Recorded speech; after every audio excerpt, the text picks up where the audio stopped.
Hello everyone. मेरा नाम है सागर बलूनी और मैं आपका स्वागत करता हूँ इस प्यारे से छोटे से आपके अपने चैनल में। तो आज का ये लेक्चर हमारा रहने वाला है हाइड्रोकार्बन का लेक्चर नंबर 23 और ये हमारा हाइड्रोकार्बन का लास्ट लेक्चर रहने वाला है, जिसके बाद हमारा हाइड्रोकार्बन चैप्टर कंप्लीट हो जाएगा। और मैंने आपको एनसीईआरटी का एक एक पॉइंट बिल्कुल छोटा जो शब्द है बिल्कुल अच्छे से कवर करा दिया है और बिल्कुल आसानी से आसान भाषा में कवर करवाया है। कहीं भी आपको कोई दिक्कत एनसीईआरटी में नहीं होने वाली। बाकी ये जो अपन आज का टॉपिक देखने वाले हैं इसमें अपन पढ़ेंगे chemical properties of aromatic hydrocarbon और ये भी आपको बिल्कुल अच्छे से समझ में आ जाएगा। बाकी अब मैं आपको क्या कराने वाला हूँ, बहुत सारे क्वेश्चन प्रैक्टिस करवाऊंगा और बहुत सारे क्वेश्चन आपको भी प्रैक्टिस करने के लिए दूंगा हाइड्रोकार्बन चैप्टर के, ताकि आपका जो हाइड्रोकार्बन है बिल्कुल अच्छे से कंप्लीट हो जाए और नीट 2025 के लिए पैक हो जाए, बिल्कुल कॉन्फिडेंस आपको आ जाए। तो करते हैं आज का लेक्चर स्टार्ट। और ये सर मैंने हेडिंग डाल the chemical properties of aromatic hydrocarbon और ये हमारा हाइड्रोकार्बन का लेक्चर नंबर 23 है। ठीक है, तो देख सबसे ऊपर मैंने लिखा हुआ है बेंजीन की रिएक्शंस, मतलब हम बेंजीन की रिएक्शंस देखने वाले हैं सर। ठीक है, और यहाँ पर मैं आपको एक खेल बताने वाला हूँ और अगर ये खेल खेलना आपको आ गया ना, ये खेल खेलना आपको आ गया तो बेंजीन की किसी भी टाइप की रिएक्शंस आपको दिखेंगी ना, चाहिए आपको एग्जाम में दिख जाए आपके, आप बिल्कुल चंद सेकंडों में आंख बंद करके उसका सॉल्यूशन निकाल सकते हो, कोई दिक्कत नहीं आने वाली। ठीक है, तो जो आज का ये लेक्चर है ये कंप्लीटली डिपेंडेंट है लेक्चर नंबर 21 में, जहां पर मैंने आपको बताया था कि कैसे अपन बेंजीन में एक्टिवेटिंग और डीएक्टिवेटिंग का पता करते हैं।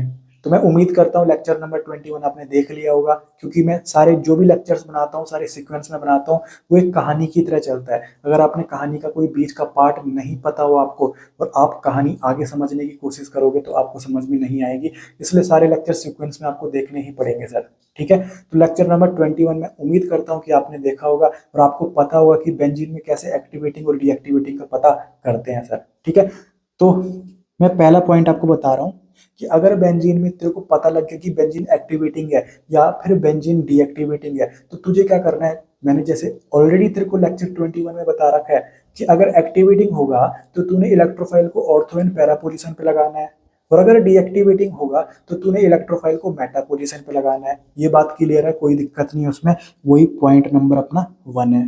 ठीक है, कि इफ बेंजीन में एक्टिवेटिंग और डीएक्टिवेटिंग पता लग रहा हो तो एक्टिवेटिंग अगर होगा तो इलेक्ट्रोफाइल लगेगा तेरा ऑर्थो एंड पैरा पोजीशन पे और डीएक्टिवेटिंग अगर होगा तो इलेक्ट्रोफाइल लगेगा तेरा मेटा पोजीशन पे। ठीक है बात। अब दूसरा पॉइंट ये है कि अगर एक्टिवेटिंग और डीएक्टिवेटिंग का पता ही नहीं लग रहा हो, अगर एक्टिवेटिंग और डीएक्टिवेटिंग का पता ही ना लग रहा हो तो तूने क्या करना है ना, इलेक्ट्रोफाइल को पकड़ना है और बेंजीन की खोपड़ी में चिपका देना है। इलेक्ट्रोफाइल को पकड़ना है और बेंजीन की खोपड़ी में चिपका देना है। तो देख जैसे ये अपना ये अकेला बेंजीन खड़ा हो रखा है, अब अकेला बेंजीन है तो तू इसमें कैसे बता सकता है इलेक्ट्रो की एक्टिवेटिंग है या डीएक्टिवेटिंग है। इसमें तो पता ही नहीं चल रहा कि एक्टिवेटिंग है या डीएक्टिवेटिंग है। एक्टिवेटिंग और डीएक्टिवेटिंग का पता तो तब चलता है ना कि जब यहाँ पर कोई ग्रुप अपना लगा होता है। समझ में आ गई बात। ठीक है, तो बेंजीन अगर अकेला है इसमें तो पता ही नहीं चल रहा कि एक्टिवेटिंग है या डीएक्टिवेटिंग है, तो इसमें अपने को क्या करना है ना, इलेक्ट्रोफाइल को पकड़ना है और बेंजीन की खोपड़ी में चिपका देना है। इलेक्ट्रोफाइल को पकड़ना है और बेंजीन की खोपड़ी में चिपका देना है। ठीक है सर, ठीक है। अब हम यहाँ पर एक एक्सेप्शन भी मैंने आपको बताया था लेक्चर नंबर 21 में। ये देख, बेंजीन के साथ अगर डायरेक्टली तेरा हैलोजन अटैच होता है, बेंजीन के साथ जब तेरा डायरेक्टली हैलोजन अटैच होता है तो यहाँ पर तेरा ना माइनस आई इफेक्ट बहुत ज्यादा हो जाता है। ये मैंने तेरे को जीओसी में भी बताया था, बेंजीन के साथ अगर डायरेक्टली तेरा हेलोजन अटैच होगा तो माइनस आई यहाँ पर बहुत ज्यादा हो जाता है और माइनस आई का मतलब डीएक्टिवेटिंग होगा सर। डीएक्टिवेटिंग में क्या होता था, इलेक्ट्रोफाइल और मेटा पोजीशन पे लगता था। डीएक्टिवेटिंग में क्या होता था, इलेक्ट्रोफाइल तेरा मेटा पोजीशन पे लगता था। ये देख, इलेक्ट्रोफाइल मेटा पोजीशन पे लगता है अगर डीएक्टिवेटिंग होगा तो। ठीक है, परंतु यहाँ पर डीएक्टिवेटिंग है पर फिर भी तेरा इलेक्ट्रोफाइल कहाँ पर लग रहा है sir, ortho and para position पे, इसीलिए तो ये एक्सेप्शन है अपना। ठीक है, यहाँ पर डीएक्टिवेटिंग होने के बावजूद भी सर इलेक्ट्रोफाइल तेरा ऑर्थो एंड पैरा पोजीशन पे लग रहा है और लगना कहाँ पे चाहिए था, मेटा पोजीशन पे लगना चाहिए था। ठीक है, तो ये 3 बातें तेरे को याद होनी चाहिए और ये मैंने तेरे को लेक्चर नंबर 21 में भी बता रखी है, कोई नई बात नहीं है सर। ठीक है, अब देख यहाँ पर तेरे पास रिएजेंट क्या आने वाले हैं, X2Lx3, X2Fe, X2Fex3। X का मतलब क्या है, X का मतलब क्या है, तेरा हेलोजन है। क्लोरीन, क्लोरीन, ब्रोमीन, आयोडीन, ये हेलोजन हो सकते हैं तेरे कोई भी। ठीक है सर, जनरली कौन होता है तेरा Cl2 होता है, जनरली कौन होता है तेरा क्लोरीन होता है सर। ठीक है, तो ये X2AlX3, X2Fe, X2FeX3 कोई सा भी एक तेरे पास रिएजेंट प्रेजेंट हो सकता है, ठीक है। और ये जो तेरे पास है ना AlX3, FeX3, ये सब क्या अपने लीविस एसिड है। लीविस एसिड और लीविस बेस का पता कैसे लगता है, वो अपने जीओसी में मैंने तुमको बता ही रखा है, कोई दिक्कत उसमें नहीं है सर, ठीक है। तो ये अपने क्या है सर, लीविस एसिड है, ठीक है। अब देख हमको यहाँ पर क्या खेलना है, हमको यहाँ पर क्या खेलना है, ठीक है। तो देख तेरे पास जो रिएक्टेंट होगा वो तो क्या होगा, तेरा बेंजीन होगा या बेंजीन डेरिवेटिव होगा। जैसे देख यहाँ पर ये बेंजीन लगा हुआ है, ठीक है, यहाँ पर देख ये बेंजीन डेरिवेटिव है, यहाँ पर देख सर ये बेंजीन डेरिवेटिव है, ये तेरा बेंजीन डेरिवेटिव है, ये तेरा बेंजीन डेरिवेटिव है, ये तेरा बेंजीन है। तो रिएक्टेंट तेरा या तो बेंजीन होगा या फिर बेंजीन डेरिवेटिव होगा टर, ठीक है। और रिएजेंट तेरा क्या होगा, रिएजेंट तेरा क्या होगा, रिएजेंट तेरा कुछ भी होगा। रिएजेंट तेरा चाहे कुछ भी है, वहां से तूने क्या निकालना है, इलेक्ट्रोफाइल निकालना है, इलेक्ट्रोफाइल निकालना है, क्योंकि इलेक्ट्रोफाइल को ही तो चिपकाना मैंने तेरे को सिखाया है कि अगर बेंजीन एक्टिवेटिंग और डीएक्टिवेटिंग का पता चल रहा हो तो इलेक्ट्रोफाइल को तू वैसे चिपका देगा। अगर एक्टिवेटिंग होगा तो ऑर्थो एंड पैरा पोजीशन पे चिपकाएगा, और अगर डीएक्टिवेटिंग होगा तो तू मेटा पोजीशन पे चिपकाता है। और अगर बेंजीन अकेला हो यानी एक्टिवेटिंग डीएक्टिवेटिंग का पता ही नहीं चल रहा हो तो तू इलेक्ट्रोफाइल को कहाँ पे चिपकाता है, बेंजीन की खोपड़ी में चिपका देता है, ठीक है। ये बात मैंने तुझे बता रखी है। मतलब रिएजेंट चाहे कुछ भी हो, वहां से हमको क्या ढूंढना है, इलेक्ट्रोफाइल ढूंढना है। इलेक्ट्रोफाइल अगर मुझे निकल गया तो फिर मैं तो लगाना जानता हूँ, कोई दिक्कत मुझे नहीं होने वाली। मतलब पूरा कुल मिला के जो मेरी इंपॉर्टेंट बात यहाँ पर रहने वाली है कि मुझे इलेक्ट्रोफाइल ढूंढना है। इलेक्ट्रोफाइल अगर मैंने ढूंढ लिया तो मेरा खेल वहीं पे क्या हो गया, कंप्लीट हो चुका है, कोई दिक्कत नहीं है, ठीक है। तो देख ये लाइन बहुत इंपॉर्टेंट है यहाँ पर।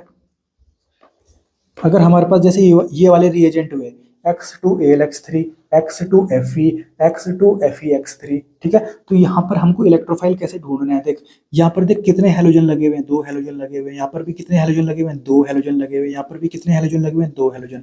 तो यहाँ पर मैं इनको ऐसे मान सकता हूँ, देख ये X और X लगे हुए हैं, ठीक है सर, X और X लगे हुए हैं। तो तूने क्या करना है ना, एक X के ऊपर तूने उंगली रख देनी अपनी, एक X के ऊपर तूने अपनी अंगूठा रख देना है, जो तेरा थंब है ना उसको तूने एक एक्स के ऊपर ऐसे रख देना है। तो बाकी जो भी बचा तेरा, बाकी जो तेरा बचा वो तेरा क्या हो गया, इलेक्ट्रोफाइल हो गया।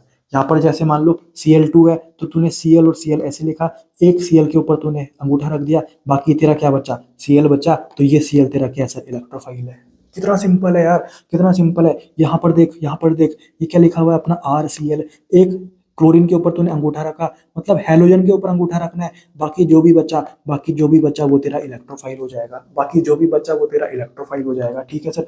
यहाँ पर देख, यहाँ पर देख, इसकी बात करें अपन, ठीक है। ये अपना क्या है सर, RCOCl। सर हैलोजन के ऊपर तूने अंगूठा रखना है, ठीक है। बाकी जो भी तेरा बचा वो तेरा क्या हो गया, बाकी जो भी तेरा बचा वो तेरा क्या हो गया सर, इलेक्ट्रोफाइल हो गया। कोई दिक्कत ही नहीं है, बिल्कुल आसान तरीका है, बिल्कुल सिंपल सा। मतलब जब X2AlX3, X2Fe, X2FeX3 ये वाला जब फॉर्मेट आपको दिखाई दे, आपको एक हैलोजन को ऊपर तुमको एक अंगूठा रखना है, उसको छुपा देना है, बाकी जो भी बचा ना हैलोजन के साथ जो अटैच है वो तेरा क्या हो गया, इलेक्ट्रोफाइल हो गया। और एक बार तुझे इलेक्ट्रोफाइल तेरे को मिल गया, अब तो तू जानता है कि उसको तेरे को कहाँ पर चिपकाना है, कहाँ पर चिपकाना है, ठीक है सर। कोई दिक्कत नहीं है। मैं उम्मीद करता हूँ कि तुमको ये बात समझ में आ गई होगी, जो मैं तुम्हें बताने की कोशिश कर रहा हूँ, जो मैं तुम्हें बताने की कोशिश कर रहा हूँ,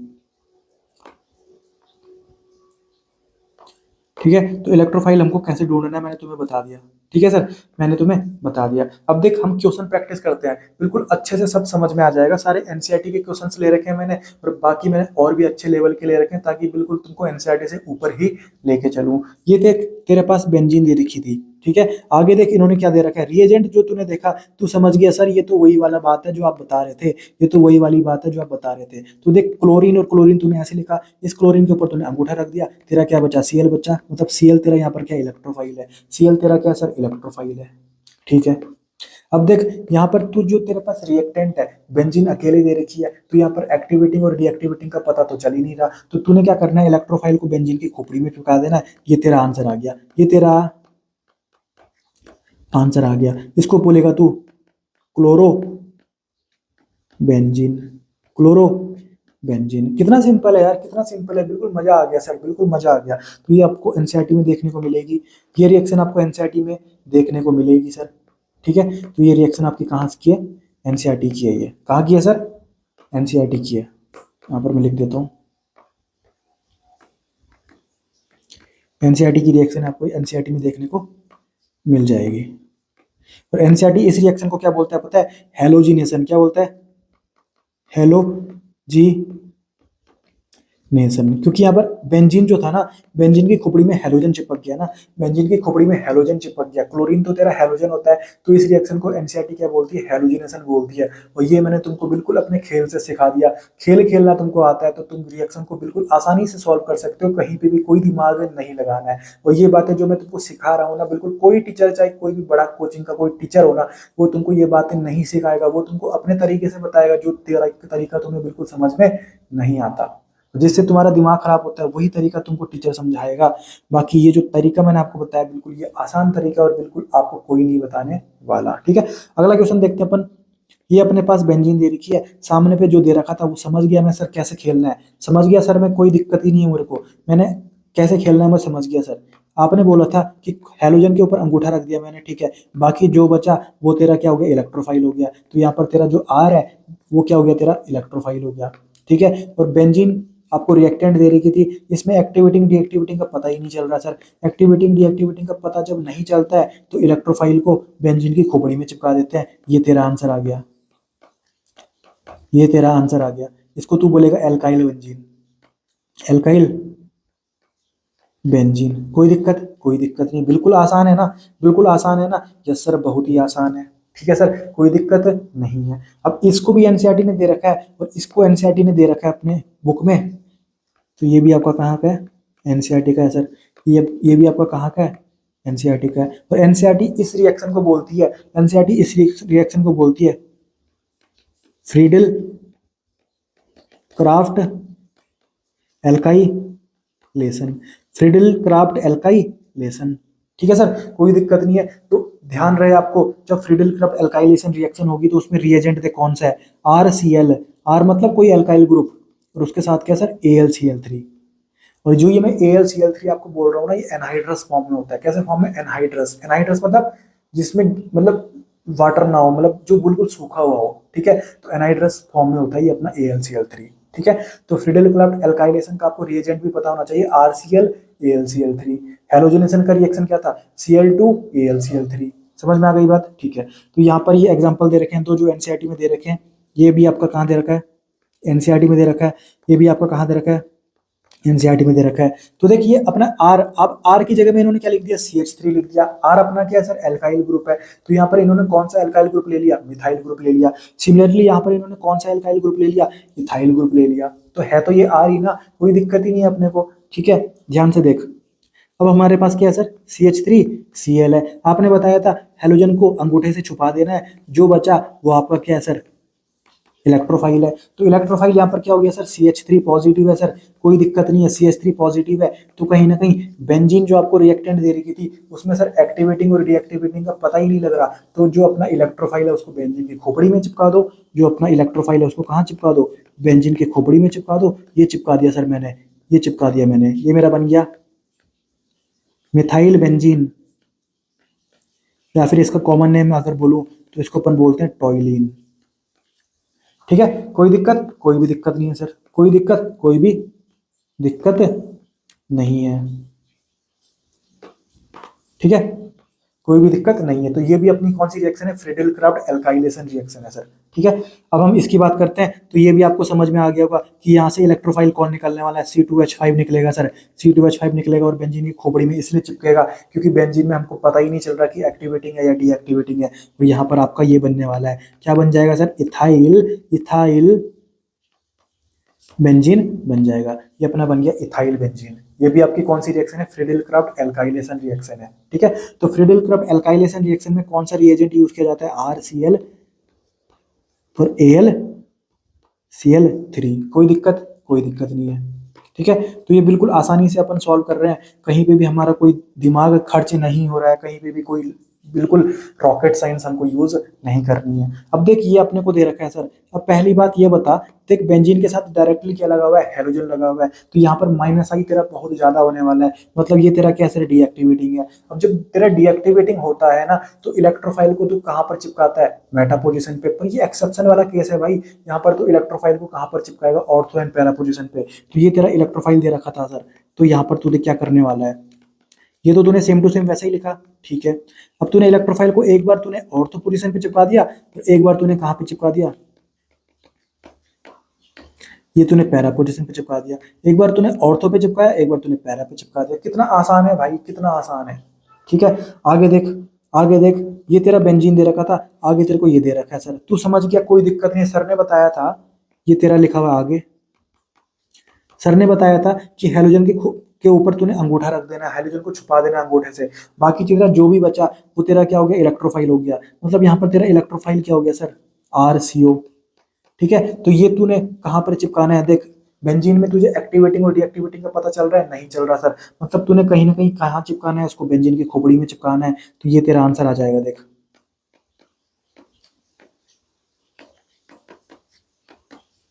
ये तेरा आंसर आ गया। कोई दिक्कत है क्या, कोई भी दिक्कत नहीं है। और इसको तू बोलता है एसाइल बेंजीन,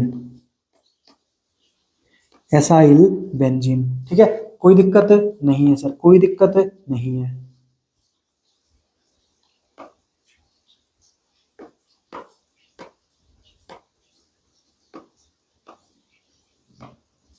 ठीक है, तो ये तेरा बन गया एसाइल बेंजीन। ठीक है, तो बेंजीन की खोपड़ी में जब आर लगा हुआ था, बेंजीन की खोपड़ी में जब आर लगा हुआ था, तूने बोला एल्काइल बेंजीन, और बेंजीन की खोपड़ी में जब क्या लगा हुआ है, COR लगा हुआ है, COR, तो तूने बोल दिया एसाइल बेंजीन। तो इसको अपन बोलते हैं फ्रीडल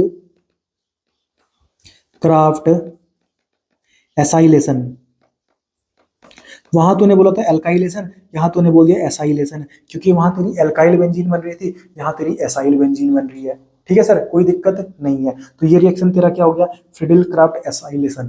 ठीक है, तो देख फ्रीडल क्राफ्ट एसाइलेशन की जब बात चलेगी तो तेरे को ध्यान होना चाहिए कि यहाँ पर तेरा कौन सा रिएजेंट यूज किया जाता है, RCOCl AlCl3, RCOCl AlCl3। और जब तेरी फ्रीडल क्राफ्ट एल्काइलेशन की बात चले तो वहां पर तेरा कौन सा रिएजेंट यूज किया जाता है, RCl AlCl3। तो ये बात तुमको ध्यान रखनी होगी।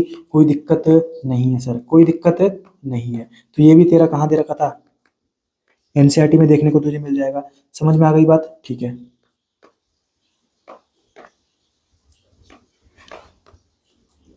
ये NCERT में दे रखा था, ठीक है। अब हम आगे चलते हैं, ठीक है। अब देख, ये तेरा क्या दे रखा है, रिएक्टेंट बेंजीन दे रखा है। ठीक है, सामने पे तेरे को HNO3 भी दे दिया और H2SO4 भी दे दिया, मतलब HNO3 प्लस H2SO4 दोनों का मिक्सचर तेरे को दे दिया। और इसको बताऊं क्या बोलते हैं, HNO3 प्लस H2SO4 को जब मिला के दे देते हैं ना, इसको तू बताऊं क्या बोलेगा, नाइट्रेटिंग मिक्सचर। कौन सा मिक्सचर, नाइट्रेटिंग मिक्सचर इसको अपन बोलते हैं। एनसीईआरटी का सब, एनसीईआरटी के चीज बता रहा हूँ आपको, एनसीईआरटी से बाहर से कुछ नहीं बता रहा आपको, ये एनसीईआरटी का ही चीज है भाई। ठीक है, बेंजीन है, बेंजीन के सामने रिएजेंट कौन दे दिया, H2SO4 प्लस HNO3। इसको अपन मिला के क्या बोलते हैं, इस मिक्सचर को नाइट्रेटिंग मिक्सचर, नाइट्रेटिंग मिक्सचर। अब देख, यहाँ पर एक HNO3 है, एक H2SO4 है। तुमको पता है कि नाइट्रिक एसिड है और एक अपना सल्फ्यूरिक एसिड है। इनमें से ज्यादा भयंकर एसिड कौन सा है भाई, ज्यादा तगड़ा एसिड कौन सा है, तुमको पता है भाई, सल्फ्यूरिक एसिड तो बहुत तगड़ा होता है, सल्फ्यूरिक एसिड तो बहुत भयंकर होता है। ठीक है, तो यहाँ पर क्या होगा ना, सल्फ्यूरिक एसिड तेरा एसिड की तरह बिहेव करेगा, और जो तेरा नाइट्रिक एसिड है वो तेरा बेस की तरह बिहेव करेगा।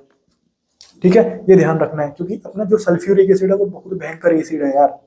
ठीक है, तो वो तेरा एसिड की तरह काम कर रहा है, और जो तेरा HNO3 है वो सल्फ्यूरिक एसिड के रिस्पेक्ट में किसकी तरह काम कर रहा है, बेस की तरह काम कर रहा है। और बेस की तरह काम कर रहा है तो तुम्हें इतनी बात तो पता ही होगी ना कि जो बेस होते हैं ना वो OH माइनस आयन देते हैं। क्या देते हैं, OH माइनस आयन। तो देख, इसमें से अगर एक O और एक H हटा दे तो क्या बचेगा तेरा, NO2 नहीं बचेगा, NO2 पॉजिटिव हो जाएगा कि नहीं होगा कि सर, अगर OH माइनस आयन निकल गया तो बचा क्या इसमें, NO2 पॉजिटिव बचा ना। ठीक है, समझ में आ गई बात, क्योंकि एक HNO3 में से तूने एक O हटाना है और एक H हटाना है, तो तेरा NO2 पॉजिटिव आ जाएगा यार। तो यहाँ से देख तेरा क्या निकल गया, ये इलेक्ट्रोफाइल निकल गया। अब तेरे को पता है सर, अब तेरे को खेलना आता है कि बेंजीन के बारे में पता ही नहीं चल रहा कि एक्टिवेटिंग है या डीएक्टिवेटिंग है, तो कोई दिक्कत नहीं, इलेक्ट्रोफाइल को उठा के बेंजीन की खोपड़ी में चिपका दे, इलेक्ट्रोफाइल को उठा के बेंजीन की खोपड़ी में चिपका दे। तो ये तूने बना दिया नाइट्रोबेंजीन, ये तूने बना दिया नाइट्रोबेंजीन। कितना सिंपल है यार। अगर तेरे को खेल चलाना आता है ना तो कहीं ना कहीं बिल्कुल आसानी से तूने कॉम्प्लेक्स रिएक्शंस को बिल्कुल आसानी से बिल्कुल सिंप्लीफाई करके कर दिया यार खेल, कोई दिक्कत नहीं है। ठीक है, यहाँ पर अपने को ध्यान रखना है, जब नाइट्रेटिंग मिक्सचर आपको दे दिया जाए तो आपको जो H2SO4 है वो एसिड की तरह काम करेगा और जो HNO3 है वो बेस की तरह यहाँ पर टूटेगा। तो OH माइनस आयन अगर निकला तो पॉजिटिव वाला पार्ट क्या निकला, NO2 पॉजिटिव, NO2 पॉजिटिव। तो NO2 पॉजिटिव तेरा इलेक्ट्रोफाइल है, क्योंकि इलेक्ट्रोफाइल की खोपड़ी में तेरा पॉजिटिव चार्ज होता है, तो तूने कहीं ना कहीं NO2 पॉजिटिव को कहीं ना कहीं बेंजीन की खोपड़ी में डाल दिया, ये तेरा बन गया नाइट्रोबेंजीन। कोई दिक्कत नहीं है सर। अब हम बात करते हैं अगला क्वेश्चन। ये आपका बेंजीन की रिएक्शन किसके साथ दे रखी है, फ्यूमिंग, फ्यूमिंग H2SO4, मतलब H2SO4 के क्या निकल रहे हैं, फ्यूम्स निकल रहे हैं, H2SO4 के क्या निकल रहे हैं, फ्यूम्स निकल रहे हैं सर। ठीक है, तो यहाँ पर ध्यान रखना, ये आपका मैकेनिज्म तो नहीं है, पर फिर भी आपको इतना ध्यान रखना है कि अगर बेंजीन हो या बेंजीन कोई डेरिवेटिव हो, उसके सामने तेरे को अगर फ्यूमिंग H2SO4 दे दिया जाए या कंसंट्रेटेड H2SO4 भी दे दिया जाए, तो इसको तूने किसकी तरह तोड़ना है, इसको तूने किसकी तरह तोड़ना है, बेस की तरह तोड़ना है। तो यहाँ पर अगर OH माइनस अगर हट जाएगा इससे, तो तेरा पॉजिटिव में क्या बचेगा, SO3H positive, SO3H positive.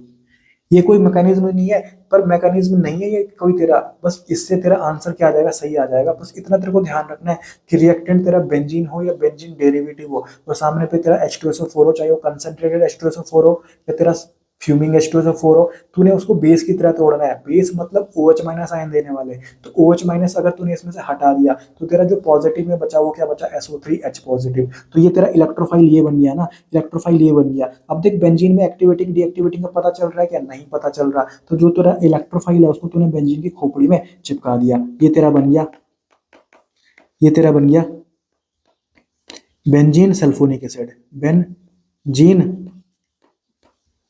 Sulphonic acid.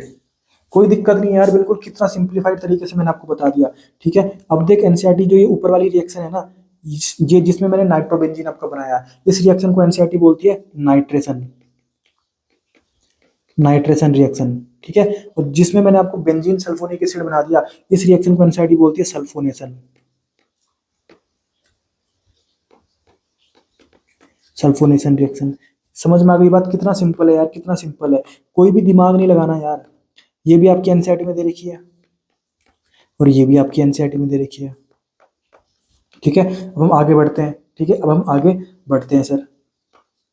अब देख ये अपना पास रिएक्टेंट है, तो मेरे को पहले देखना है कि रिएक्टेंट अपना एक्टिवेटिंग है या डीएक्टिवेटिंग है। तो यहाँ पर ये अपना क्या है सर, एक्टिवेटिंग है, क्योंकि हाइड्रोजन की इलेक्ट्रोनेगेटिविटी ऑक्सीजन से क्या होती है, कम होती है। ठीक है, सामने पे इन्होंने क्या दे दिया, RCl AlCl3। यहाँ से मुझे पता लग गया सर ये तो अपना फ्रीडल क्राफ्ट एल्काइलेशन है सर, फ्रीडल क्राफ्ट एल्काइलेशन है। यहाँ पर मैंने क्या किया, यहाँ पर हेलोजन की खोपड़ी में मैंने अंगूठा रख दिया, हेलोजन के ऊपर अंगूठा रख दिया, बाकी जो भी बचा वो तेरा क्या हो गया, इलेक्ट्रोफाइल हो गया। तो तेरा इलेक्ट्रोफाइल क्या हो गया यहाँ पर, ये तेरा इलेक्ट्रोफाइल हो गया। अब तूने इलेक्ट्रोफाइल को कहाँ पर चिपकाना है, अब तुझे पता लग रहा है कि बेंजीन क्या है, अपनी एक्टिवेटिंग है, तो इलेक्ट्रोफाइल को तू ऑर्थो एंड पैरा पोजीशन पे चिपकाएगा कि नहीं चिपकाएगा, यस सर। तो एक बार तूने ऑर्थो पोजीशन पे चिपका दिया और एक बार तूने पैरा पोजीशन पे चिपका दिया। ये देख पहले तो तूने सेम वही बनाया, ये तूने फिनॉल बना दिया, एक बार तूने ऑर्थो पोजीशन पे चिपका दिया, ठीक है सर, फिर से तूने वही बनाया और एक बार तूने पैरा पोजीशन पे चिपका दिया। और तुझे पता है पैरा पोजीशन तेरा क्या है, मेजर प्रोडक्ट बनता है, तो यहाँ पर तूने स्टार लगा दिया, मतलब जो तेरा मेजर प्रोडक्ट बना है वो तेरा पैरा वाला बना है। कितना आसान है यार, बिल्कुल आसान तरीके से मैंने तुम्हें समझा दिया। अब इसकी बात करते हैं अपन, ये क्या अपना टॉयलीन है। ठीक है, तो यहाँ से हमको पता लग रहा है कि जो हाइड्रोजन की इलेक्ट्रोनेगेटिविटी है वो कार्बन से कम है, इसलिए ये अपना क्या एक्टिवेटिंग है, एक्टिवेटिंग है सर। और हमको पता है कि हमको हाइड्रोजन की खोपड़ी में क्या रखना पड़ता है, अंगूठा रखना पड़ता है, तो जो बचा वो तेरा क्या हो गया सर, इलेक्ट्रोफाइल हो गया। तो यहाँ पर इलेक्ट्रोफाइल तेरा क्या है sir, CH3 single bond C double bond O, ये तेरा अपना इलेक्ट्रोफाइल है। तो इलेक्ट्रोफाइल अब कहाँ पर जाएगा, क्योंकि तेरा जो रिएक्टेंट है वो एक्टिवेटिंग है, तो एक बार ऑर्थो में जाएगा और एक बार पैरा में जाएगा। कितना सिंपल है यार, देख ये तूने वही बना दिया, पहले टॉयलीन बना दिया, ये भी तूने टॉयलीन बना दिया, एक बार तूने ऑर्थो में लगा दिया और एक बार तूने पैरा में लगा दिया। कितना सिंपल है, दो प्रोडक्ट बन गए, एक ऑर्थो वाला और एक पैरा वाला। और जो पैरा वाला होता है वो क्या बनता है, तेरा मेजर प्रोडक्ट बनता है। क्या बनता है सर, मेजर प्रोडक्ट बनता है। कितना सिंपल है, बिल्कुल आसान तरीके से मैंने आपको समझा दिया। तो चाहे कैसे भी क्वेश्चन तेरे को वो दे देना, तो तूने तो खेलना जानता है, तू खेलना जानता है, तूने अगर इलेक्ट्रोफाइल निकाल दिया तो तू जानता है कि उसको कहाँ पर तेरे को चिपकाना है। अगर एक्टिवेटिंग और डीएक्टिवेटिंग का पता चल रहा है तो तेरे को पता है कि कहाँ पर लगाना है। और अगर कुछ भी ना पता लग रहा हो, सिर्फ बेंजीन अकेली रखी हो, तो तेरे को पता है उसकी खोपड़ी में हमको इलेक्ट्रोफाइल चिपका देना होता है। ठीक है, अब हम यहाँ की बात करें अपन, इसकी बात करें तो यहाँ पर ये क्या अपना डीएक्टिवेटिंग है, क्योंकि कार्बन के साथ डायरेक्टली डबल बॉन्ड तेरा अटैच है। तो देख मैंने आपको बताया था H2SO4 कैसे टूटते हैं, बेस की तरह यहाँ पर टूटते हैं। तो यहाँ पर क्या निकलने वाला है, HSO3 पॉजिटिव। ठीक है, तो ये अब जो अपना इलेक्ट्रोफाइल है ये तेरा कहाँ पर जाएगा, क्योंकि तेरा जो रिएक्टेंट था वो डीएक्टिवेटिंग था, तो कहाँ पर जाएगा, ऑब्वियसली मेटा पोजीशन पे जाएगा कि नहीं जाएगा। तो यहाँ पर मेटा पोजीशन पे मैंने लगा दिया SO3H, SO3H। कितना सिंपल है यार, बिल्कुल आसानी से, बिल्कुल मैं सीख लिया सर, अब कोई दिक्कत मुझे होने वाली नहीं है। अब इसकी बात करें अपन, एक्टिवेटिंग है या डीएक्टिवेटिंग है सर, ये तो डीएक्टिवेटिंग है क्योंकि कार्बन के साथ डायरेक्टली डबल बॉन्ड अटैच है। तो यहाँ पर देख, यहाँ पर मैं इसको खोल के लिखता हूँ Br, एक ब्रोमीन के ऊपर मैंने अंगूठा रख दिया, तो अपना जो Br पॉजिटिव है सर, जो Br पॉजिटिव है वो तेरा क्या हो गया, इलेक्ट्रोफाइल हो गया। और तेरा क्योंकि ये जो रिएक्टेंट था वो डीएक्टिवेटिंग था, तो जो तेरा इलेक्ट्रोफाइल लगेगा वो कहाँ पर लगेगा, जो तेरा इलेक्ट्रोफाइल लगेगा वो कहाँ पर लगेगा, मेटा पोजीशन पे लगेगा कि नहीं लगेगा। तो ये तेरा आंसर आ गया, कितना सिंपल है, कोई दिक्कत ही नहीं हो रही सर, कोई दिक्कत नहीं हो रही। अब यहाँ पे एक रिएक्शन आती है जो इसी बेसिस पे जो लागू होती है, जिसमें ये खेल अपना लागू होता है, वो अपनी रिएक्शन है गैटरमान कॉच रिएक्शन। कौन सी रिएक्शन, गैटरमान कॉच रिएक्शन। इसमें अपना जो रिएक्टेंट होता है कौन होता है सर, बेंजीन होता है। और रिएजेंट देख ले कौन होता है, reagent CO plus HCl AlCl3, CO plus HCl in the presence of AlCl3। ठीक है, तो हमको पता है कि यहाँ पर देख बेंजीन है अपना, सामने पे वही वाला खेल हो गया, वैसा ही वाला रिएजेंट आ गया जैसे अपन खेलते थे। तो यहाँ पर देख हेलोजन को के ऊपर मैंने क्या रख दिया, अंगूठा रख दिया। बाकी क्या बचा तेरा, CHO बचा ना, CHO बचा, मतलब एल्डिहाइड ग्रुप बचा। तो तूने क्या कर दिया, एल्डिहाइड ग्रुप तेरा यहाँ पर किसकी तरह काम कर रहा है, इलेक्ट्रोफाइल की तरह काम कर रहा है। यहाँ पर तूने पॉजिटिव डाल दिया। तो यहाँ पर बेंजीन में तुझे पता चल रहा है क्या कि एक्टिवेटिंग है या डीएक्टिवेटिंग है, नहीं पता लग रहा। तो तूने क्या करना है, जो इलेक्ट्रोफाइल है उसको कहाँ लगाएगा, बेंजीन की खोपड़ी में चिपका देगा। ये तेरा बन गया बेंजल्डिहाइड, ये तेरा बन गया सर बेंजल्डिहाइड। क्या बन गया, बेंजल दी हाइड। कितना सिंपल है यार, कितना सिंपल है। तो यहाँ पर से तू ये भी बोल सकता है कि जो क्वार्टरमॉन कॉच रिएक्शन है वहां से किस चीज का सिंथेसिस होता है, बेंजल्डिहाइड का सिंथेसिस होता है, एल्डिहाइड का सिंथेसिस होता है। कितना सिंपल है, आसान तरीके से, बिल्कुल सब कुछ तेरे को बिल्कुल अच्छे से समझ में आ गया।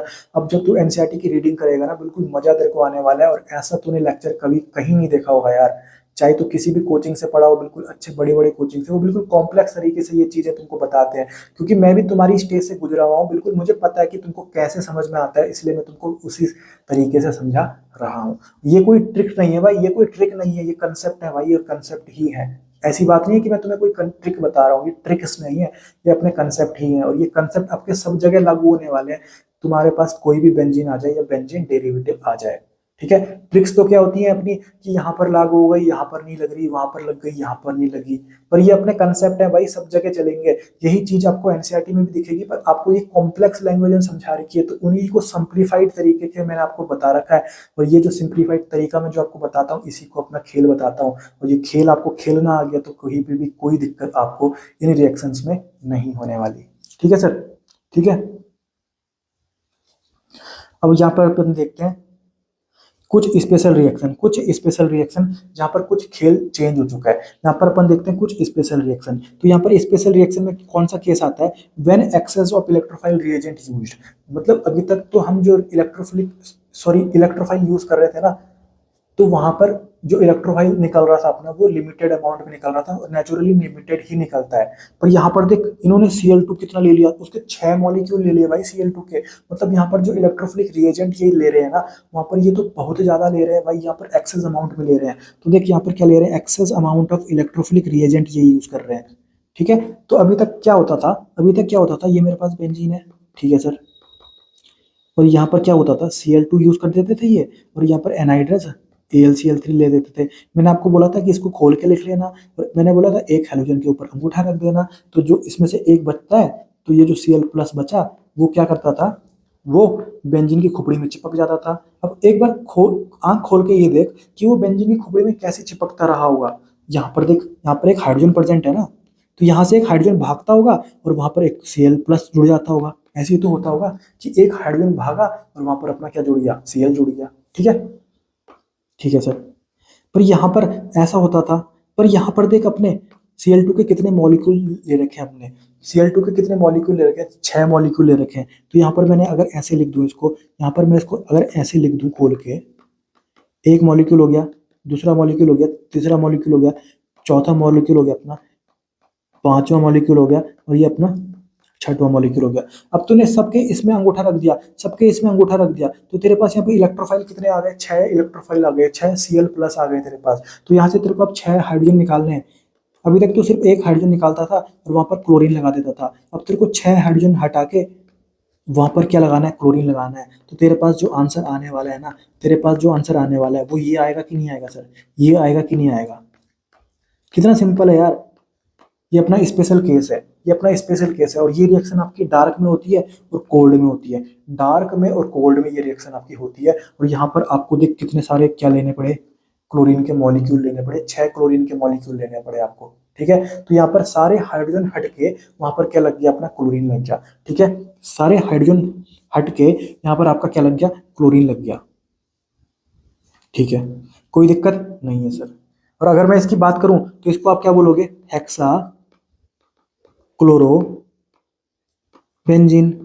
हेक्सा, हेक्सा मतलब 6 क्लोरो लग गए ना, क्योंकि 6 क्लोरीन लग गए, तो हेक्सा क्लोरो बेंजीन। बिल्कुल समझ में आ गया, कोई दिक्कत नहीं है, कोई दिक्कत नहीं है। इसको मैं मिटा देता हूँ, ठीक है। तो ये रिएक्शन आपकी डार्क में भी हो जाती है और कोल्ड में भी आपकी होती है, ठीक है। समझ में आ गई बात, ठीक है। एक हाइड्रोजन लगे हैं, ठीक है इसमें।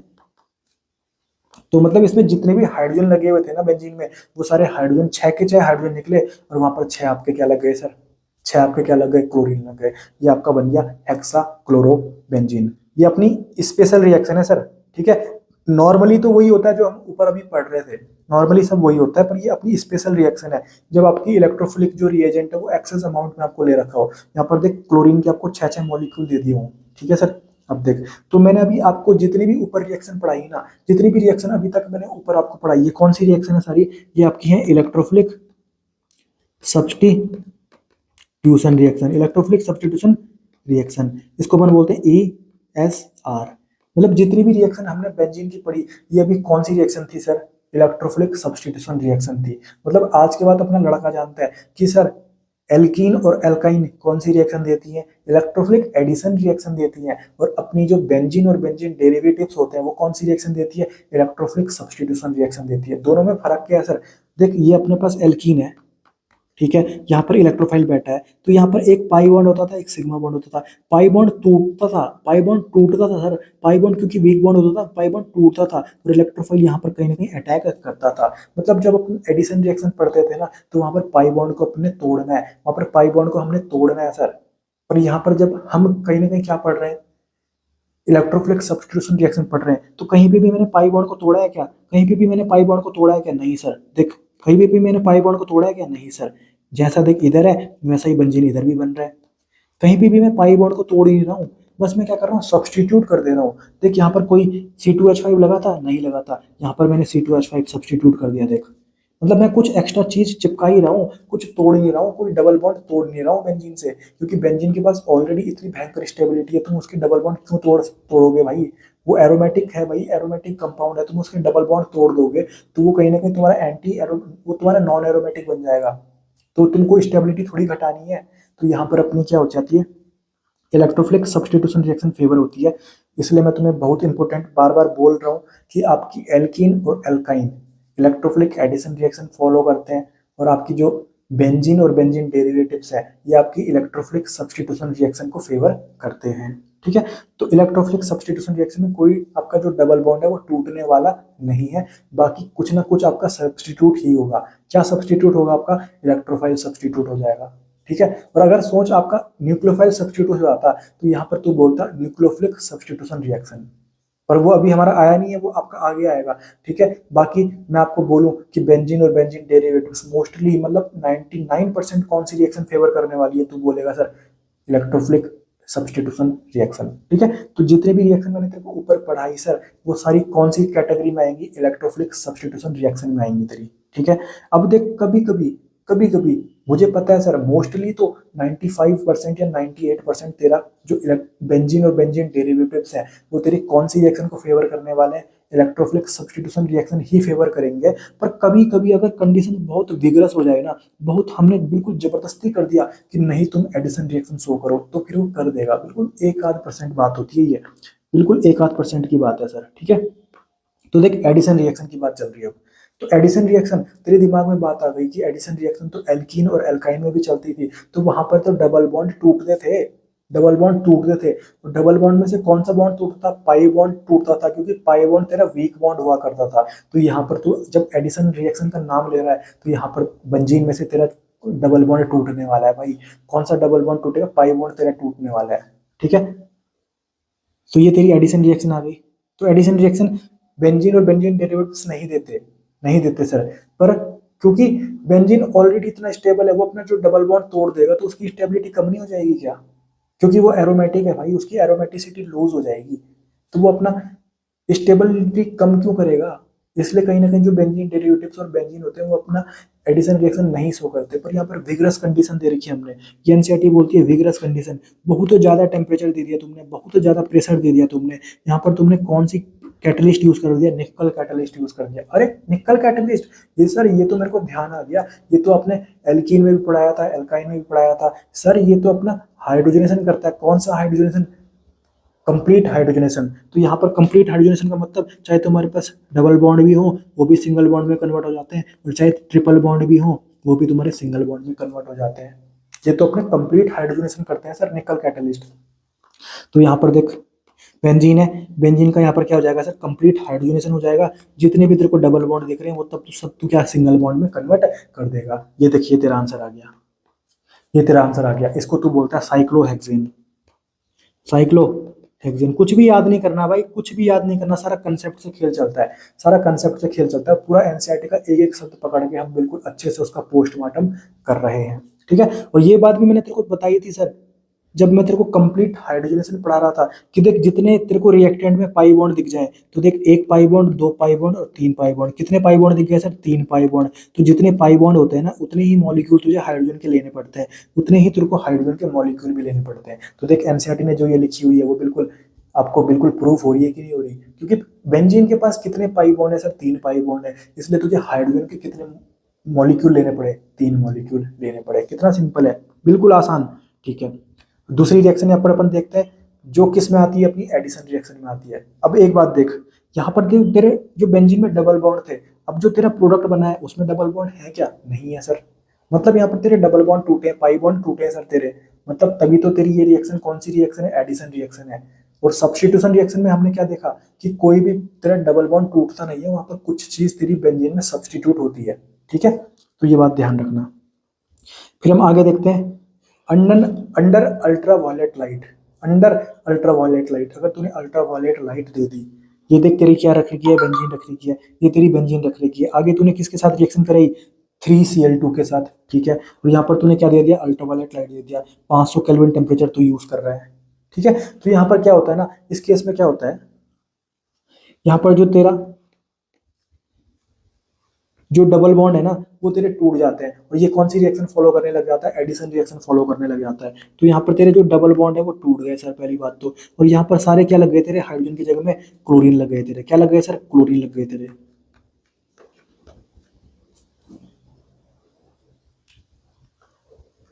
और इसको तू बोलेगा benzene hexa chloride. Benzene hexa chloride, इसको शॉर्ट फॉर्म में बोलते हैं BHC। क्या बोलते हैं इसको? BHC, ठीक है। मतलब सर जब बेंजीन थी, बेंजीन के सामने मैंने लिख दिया 6Cl2, और मैं कंडीशन कैसे प्रदान कर रहा हूँ सर? Dark and cold. तब तो क्या हुआ था अपना? तब तो अपना सब्स्टिट्यूशन रिएक्शन ही हुआ था, तब तो अपना सब्स्टिट्यूशन रिएक्शन ही हुआ था। यहाँ पर देखिए वाला केस, ये वाला केस, ठीक है। यहाँ पर भी हमने Cl2 ज्यादा ले लिया था, ठीक है, ज्यादा मॉलिक्यूल लिए थे, देख 6 मॉलिक्यूल ले लेते, ज्यादा मॉलिक्यूल ले लेते हैं। पर यहाँ पर हम कौन सी कंडीशन यूज कर रहे थे? Dark and cold in the presence of anhydrous AlCl3। पर यहाँ पर जो केस है ना, यहाँ पर हम क्या यूज कर रहे हैं? अल्ट्रावायलेट लाइट यूज कर रहे हैं सर। अगर अल्ट्रावायलेट लाइट होगी ना तो यहाँ पर जो बेंजीन रिएक्शन देने वाला है वो एडिशन रिएक्शन देने वाला है, इसके सारे डबल बॉन्ड टूट जाएंगे सर, और जितने भी यहाँ पर हाइड्रोजन प्रेजेंट है उनकी जगह में क्या लग जाएगा? क्लोरीन लग जाएगा। समझ में आ गई बात?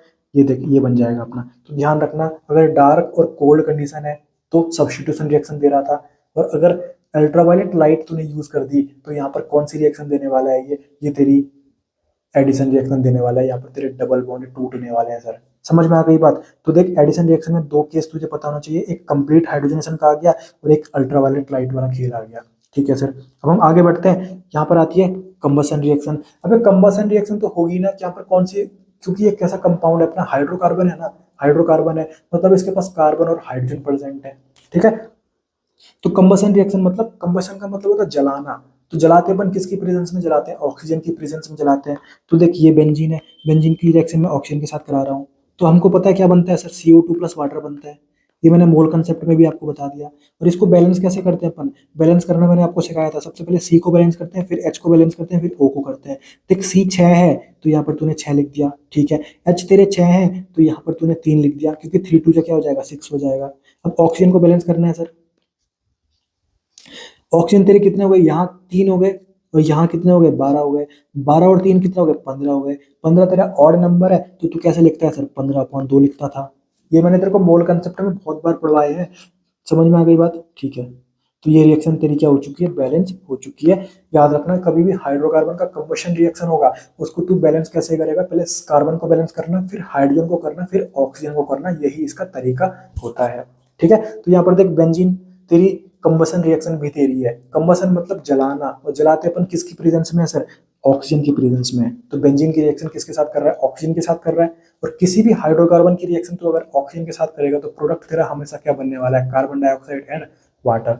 और यहाँ पर तुमको मैंने पहले ही बताया था, जो बेंजीन अपनी है ना वो कैसे बर्न करती है, वो अपनी सूटी फ्लेम के साथ बर्न करती है, मतलब बिल्कुल काला काला धुआं निकलता है अपना।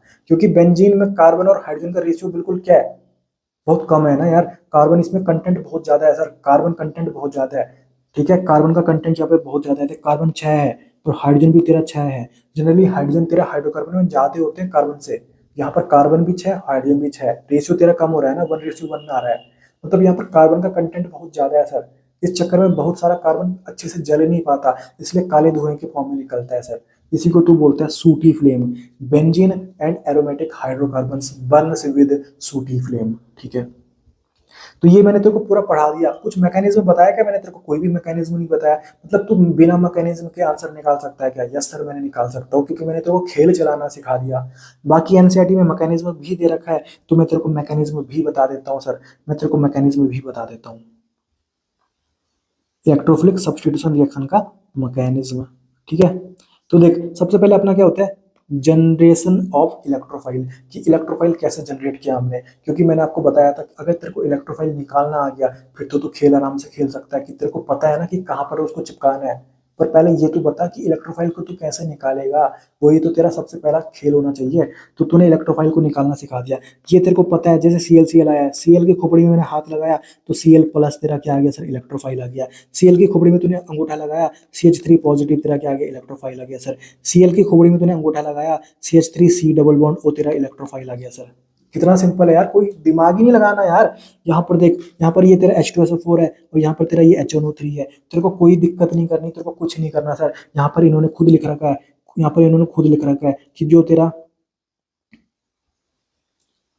रुक जा, जो तेरा सल्फ्यूरिक एसिड है ना सर, वो तेरा किसकी तरह काम करेगा, एसिड की तरह काम करेगा। और जो तेरा नाइट्रिक एसिड है वो किसकी तरह काम करेगा, बेस की तरह काम करेगा। तो नाइट्रिक एसिड मतलब HNO3, तो इसको तू बेस की तरह अगर तोड़े तो OH माइनस आयन निकल जाएगा, तो प्लस में क्या बचेगा तेरा, NO2 पॉजिटिव बचेगा कि नहीं बचेगा। तो ये तेरा क्या निकल गया, इलेक्ट्रोफाइल निकल गया। ठीक है, अब लास्ट में क्या होता है, तो ये पहला तरीका है, पहला तरीका नहीं सॉरी, ये पहला अपना वो है, स्टेप है। ये मैं क्या पढ़ा रहा हूँ तुमको, mechanism of electrophilic substitution reaction. तो पहला अपना क्या स्टेप था कि मैंने इलेक्ट्रोफाइल पहचानना सीख लिया, ये तो आपको मैंने ऑलरेडी बता रखा है, कोई इसमें नई बात नहीं है। दूसरी बात आती है इसमें formation of carbocation intermediate. Carbocation intermediate form होता है। अब देख इसको अपन बोलते हैं एरिनियम आयन। एरिनियम क्यों, क्योंकि जो अपने बेंजीन डेरिवेटिव्स होते हैं या फिर बेंजीन होता है, इसको अपन क्या बोलते हैं, एरीन बोलते हैं, एरीन्स बोलते थे। जब मैंने आपको एरोमेटिक हाइड्रोकार्बन चैप्टर स्टार्ट करवाया था, मैंने आपको बताया था कि एरोमेटिक हाइड्रोकार्बन को प्यार से अपन क्या बोलते थे, एरीन्स बोलते थे। तो यहाँ पर जो एरीनियम आयन बनता है उसको हम क्या बोलने वाले, सॉरी यहाँ पर जो कार्बोकेटाइन बनता है इंटरमीडिएट उसको अपन क्या बोलते हैं, एरीनियम आयन बोलते हैं। तो देख यहाँ पर देख क्या है तेरा, बेंजीन है मान ले, ठीक है, बेंजीन है। और आगे पे तेरे को पता लग गया कि इलेक्ट्रोफाइल तेरा कौन है, इलेक्ट्रोफाइल तेरा कौन है। तो यहाँ पर तू क्या करने वाला है, यहाँ पर तू क्या करने वाला है सर, तेरा इंटरमीडिएट क्या होता है ना, यहाँ पर तेरा क्या होता है सर, ध्यान से देख, ये तेरा एक डबल बॉन्ड टूटता है सर, यहाँ पर तेरा एक डबल बॉन्ड टूटता है। सर आप तो इलेक्ट्रोफिलिक सब्स्टिट्यूशन रिएक्शन का मैकेनिज्म समझा रहे हो, तो यहाँ पर तो सब्स्टिट्यूशन होता है, यहाँ पर ये तुम डबल बॉन्ड को क्यों तोड़ रहे हो, डबल बॉन्ड को तो अपन कहीं ना कहीं एडिशन रिएक्शन में तोड़ते थे, सब्स्टिट्यूशन रिएक्शन में तो आपका कोई भी डबल बॉन्ड नहीं टूटता, वहां पर तो कुछ सब्स्टिट्यूट होता है सर।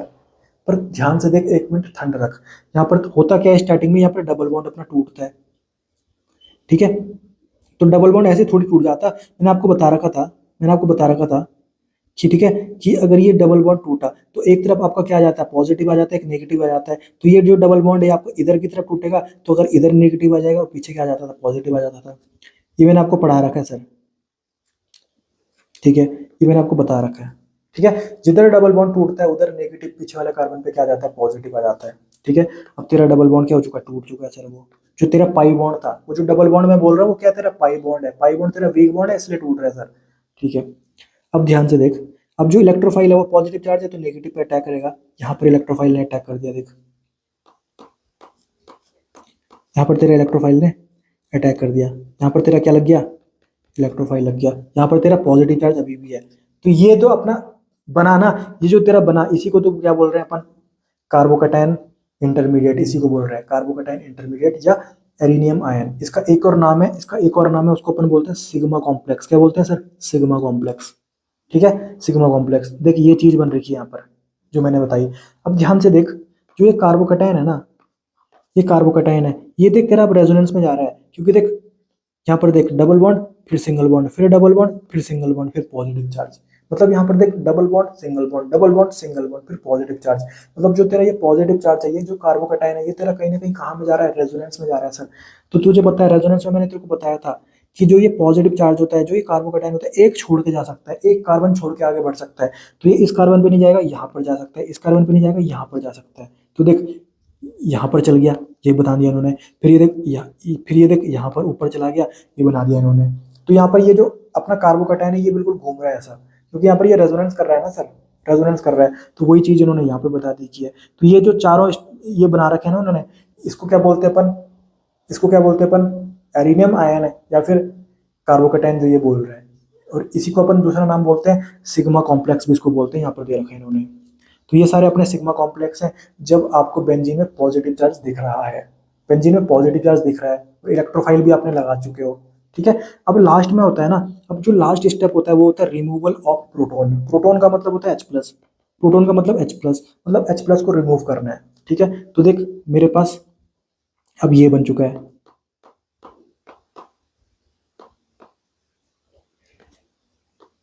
जो तेरा पॉजिटिव चार्ज है वो कहाँ चला गया सर, यहाँ तो चला गया था ना। तो अभी तेरा ये हो गया होगा, यहाँ पर तेरा इलेक्ट्रोफाइल लगा हुआ है, कोई दिक्कत नहीं है। तेरे पास ये बना हुआ है, ये तेरा सिग्मा कॉम्प्लेक्स है सर, ठीक है। सर प्लस चार्ज पहले यहाँ पर था, फिर वो यहाँ पर गया और फिर फाइनली वो यहाँ पर चला गया सर, ठीक है। ये मैंने तेरे को बता दिया, क्योंकि एक छोड़ के जाता है, वो मैंने तेरे को रेजोनेंस जब पढ़ाया था वहां पर तेरे को समझाया था, ठीक है। तो देख, अब देख यहाँ पर देख, एक हाइड्रोजन भी तो प्रेजेंट होगा, क्योंकि कार्बन की वैलेंसी 4 होती है सर, कार्बन की वैलेंसी 4 होती है, ठीक है। अब ध्यान से देख,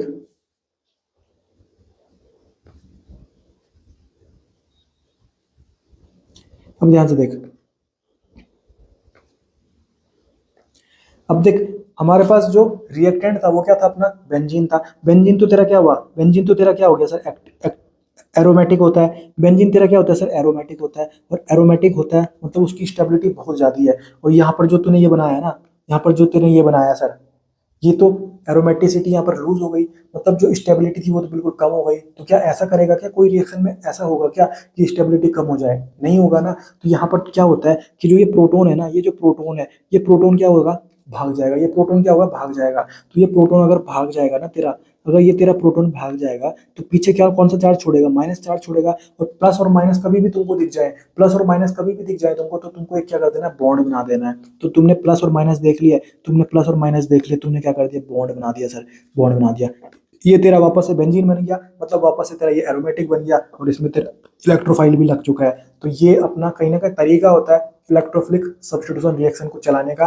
3 मैकेनिज्म में ये फॉलो होता है इसमें। सबसे पहले आता है इसमें जनरेशन ऑफ इलेक्ट्रोफाइल, फिर आता है फॉर्मेशन ऑफ कार्बोकैटायन इंटरमीडिएट, फिर आता है removal of proton from carbocation intermediate.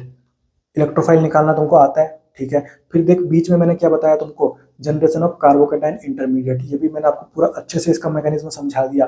फिर लास्ट में क्या होता है, प्रोटॉन निकलता है, H प्लस आयन निकलेगा तो पीछे माइनस छोड़ देगा, और माइनस और प्लस वहां पर मिलके अपना एक क्या बना देंगे, बॉन्ड बना देंगे, तो वहां पर वापस से डबल बॉन्ड बन गया, और ये तेरी बेंजीन वापस से एरोमेटिक वापस आ चुका है, स्टेबिलिटी वापस तेरी अटेन हो चुकी है, ठीक है। तो वही बात सब यहाँ पर लिखी हुई है, तुम अच्छे से इसको पढ़ लोगे, तुमको अच्छे से समझ में आ जाएगा, कोई दिक्कत होने वाली नहीं है सर, कोई दिक्कत होने वाली नहीं है, ठीक है। बाकी यहाँ पर देखिए एक बहुत इंपॉर्टेंट बात दे रखी है, यहाँ पर जो हम दे रहे थे ना फ्यूमिंग सल्फ्यूरिक एसिड, जो हम फ्यूमिंग सल्फ्यूरिक एसिड ले रहे थे, जो सल्फ्यूरिक एसिड के हम फ्यूम्स ले रहे थे, तो उसके ब्रैकेट में SO3 और लिखा होता है, SO3 और लिखा होता है, इसका फॉर्मूला होता है H2S2O7, H2S2O7 fuming sulphuric acid का, और इसको अपन बोलते हैं ओलियम, ओलियम का फॉर्मूला होता है H2S2O7, ठीक है।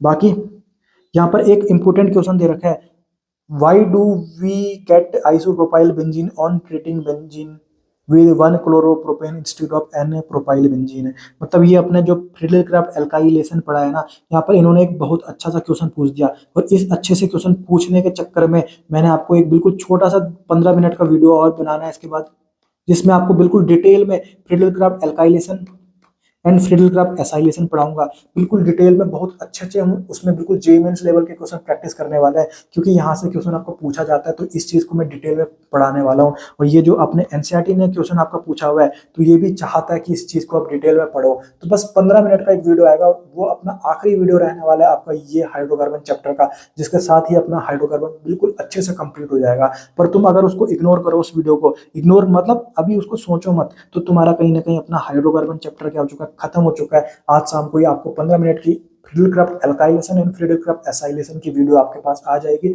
और आपका हाइड्रोकार्बन बिल्कुल कंप्लीटली अच्छे से कवर हो गया है। और एनसीईआरटी का एक छोटा सा मैंने आपके लिए छोड़ा नहीं है, बिल्कुल जो कॉम्प्लेक्स लैंग्वेज एनसीईआरटी यूज करती है उसको बिल्कुल सिंप्लीफाइड तरीके से मैंने आपको बिल्कुल कवर करवा दिया है, और बिल्कुल अच्छे से आपको बिल्कुल सब समझ में भी आ गया है, और आप सारे लेक्चर्स को रिवाइज करोगे एक साथ, तो आपको बिल्कुल मजा आ जाएगा हाइड्रोकार्बन चैप्टर में। बाकी अब हम नीट के पिछले 16 साल के क्वेश्चंस प्रैक्टिस करने वाले हैं, नीट में जो पिछले 16 साल में क्वेश्चंस आए हुए हैं बिल्कुल अच्छे से उनको प्रैक्टिस करने वाले हैं। साथ ही साथ अपन एनसीईआरटी एग्जाम्पल के क्वेश्चन भी प्रैक्टिस करेंगे, और जो अपनी एनसीईआरटी में सॉल्व एग्जाम्पल दे रखे हैं उनको भी प्रैक्टिस करेंगे, और बहुत सारे क्वेश्चन प्रैक्टिस में आपके लिए दूंगा खुद को, ताकि आप खुद से भी प्रैक्टिस कर सको, और आपका पूरा हाथ सेट हो जाए, और आपका पूरा कॉन्फिडेंस हाइड्रोकार्बन चैप्टर में आ जाए।